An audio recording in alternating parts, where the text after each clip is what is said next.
Olá, me llamo Maestro Junio Hora de la Universidad Federal del Espíritu Santo en Brasil.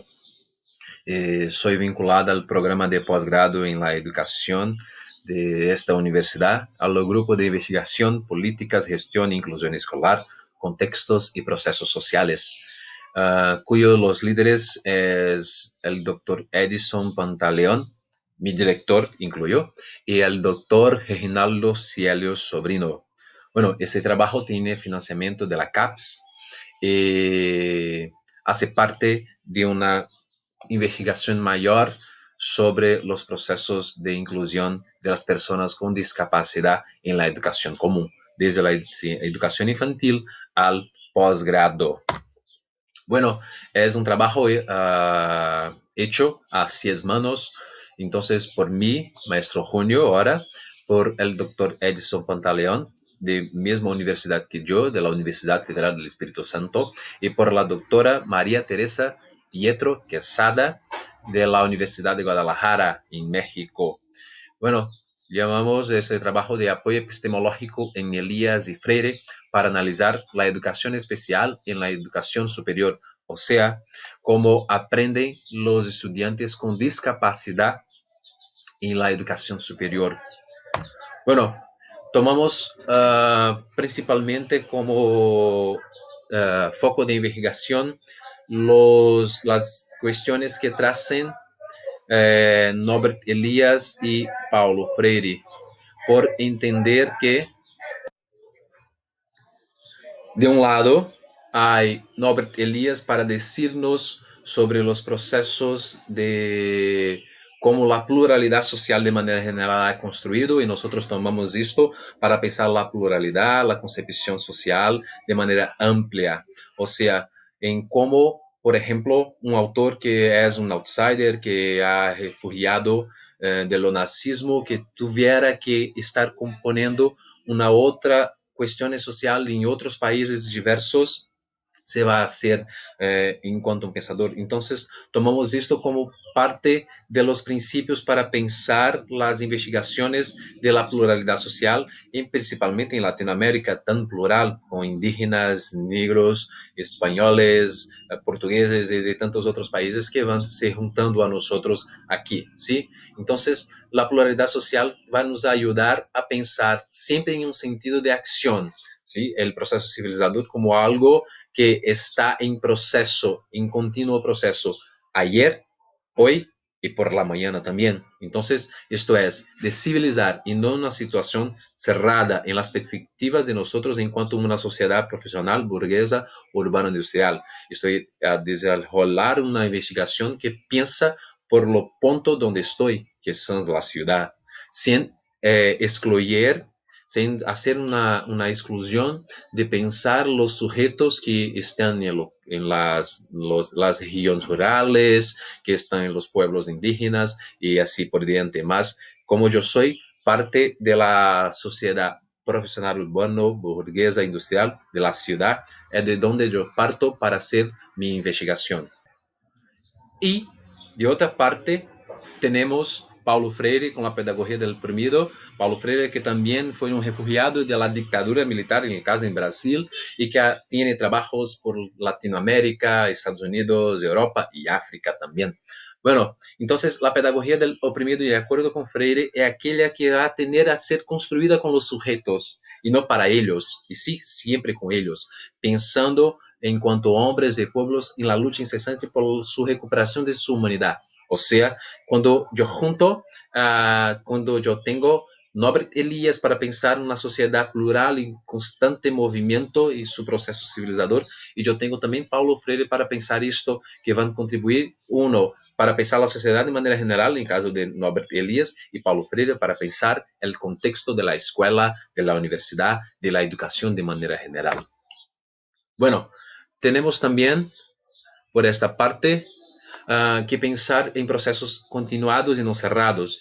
De un lado, como he dicho, Norbert Elias, la sociedad occidental, y Freire con los trabajos de la educación en Latinoamérica. Norbert Elias va a decir acerca de la simpatía y Freire de la humanidad.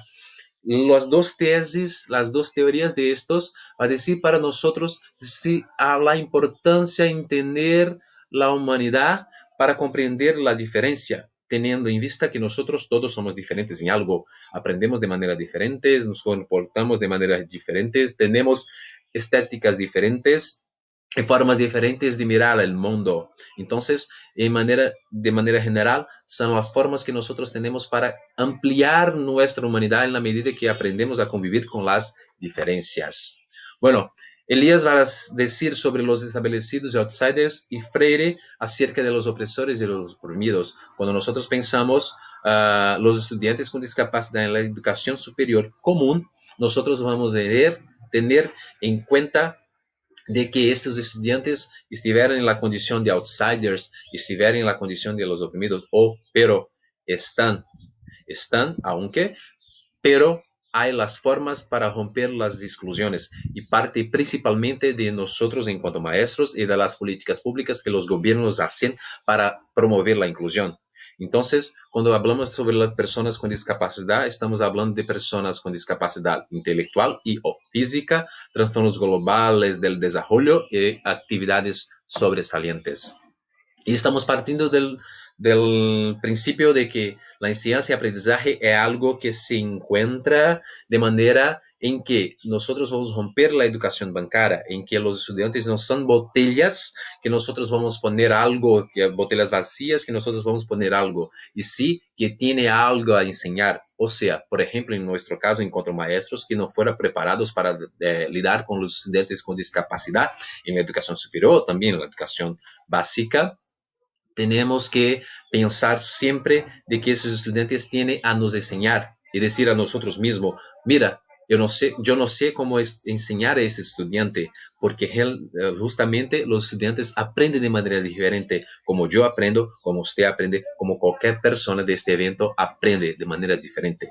Lo que acontece es cuando nosotros tenemos la simpatía y la humildad, que Elías y Freire van a decir, para aprender con los estudiantes y también enseñar los contenidos que las currículas requieren, pero aprender a cómo aprenden y poner en un lugar de constante duda en cuanto maestro. ¿Son ellos que no saben aprender o yo que no sé cómo enseñar? Entonces, es una manera de distanciar de la civilización y partir para una civilización, o sea, dejar la descivilización y partir para un amplio proceso de civilización, que ayer fuera uno, hoy es otro y por la mañana será otro tan diferente cuanto hoy, pero en procesos continuos de respeto de la simpatía y la humanidad. Entonces, los estudiantes con discapacidad en la educación común contribuyen para que nosotros aprendamos a convivir simultáneamente con la diferencia. Bueno, como mis investigaciones son principalmente en México y Brasil, algunos datos de la de la evolución uh, de la numeralia de estudiantes con discapacidad en la educación superior. Entonces, en México, entre 2012 y 2020, la amplió en 720% la marca, los números de los estudiantes con discapacidad, en cuanto en Brasil cerca de 87%, siendo que hoy tiene los dos países una numeralia muy próxima, cerca poco más de 40,000 estudiantes que tienen discapacidad regularmente matriculados en la educación superior. Bueno, ¿sobre qué parte nuestra defensa? Nosotros somos contra la educación en escuelas especiales. Acreditamos que para aprender a convivir con las diferencias es necesario que los estudiantes estén desde la escuela de educación infantil hasta la educación superior en posgrado, estudiantes con discapacidad y sin discapacidad conviviendo, aprendiendo a convivir.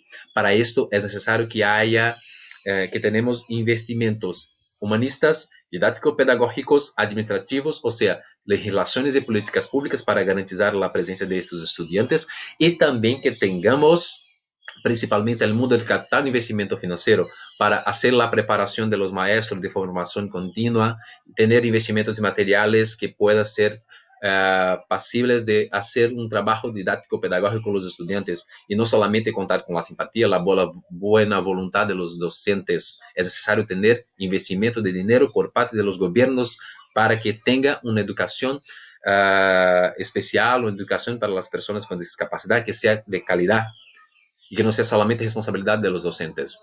Derecho a la educación común en todas las partes, de la educación infantil a educación superior, y esto todo hace parte de un proceso civilizador continuo, donde es constantemente vivir con retos. Vivir es vivir con retos. Como ha dicho, ayer fuera un reto, hoy son otros retos y por la mañana también.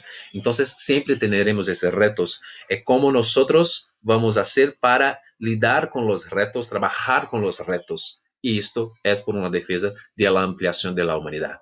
Muchas gracias.